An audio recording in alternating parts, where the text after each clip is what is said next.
उड़ीसा की पावन भूमि में एक महान भक्त रहते थे, भक्त रामदास। उनका जीवन एक ही ध्येय पर आधारित था, भगवान जगन्नाथ की भक्ति और उनके भक्तों की सेवा। रामदास जी और उनकी पत्नी श्री क्षेत्र के पास ही निवास करते थे। उनके कोई संतान नहीं थी, पर उन्होंने कभी इसका दुख नहीं किया।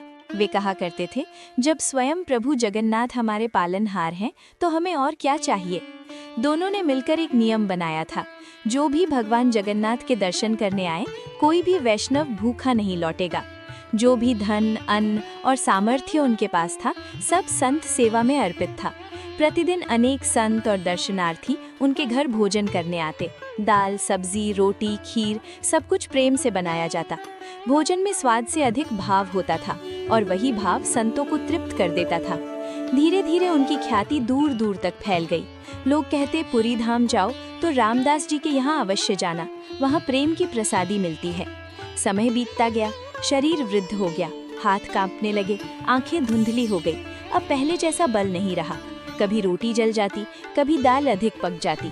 संत प्रेम से स्वीकार तो करते, पर धीरे धीरे उनका आना कम होने लगा। ये देखकर रामदास जी का हृदय व्याकुल हो उठा। वे भगवान जगन्नाथ के सामने बैठकर रोते और कहते, प्रभु, संत सेवा ही हमारा जीवन है। यदि ये भी छिन गई तो हम किस काम के।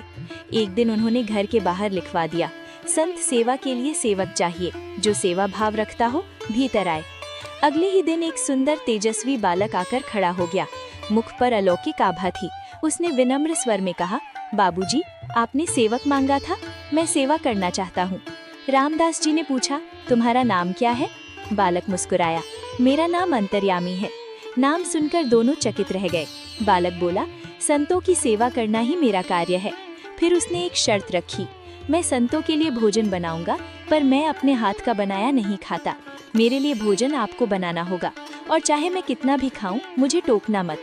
यदि आपने या किसी और से कहा कि ये बहुत खाता है, तो मैं उसी दिन चला जाऊंगा।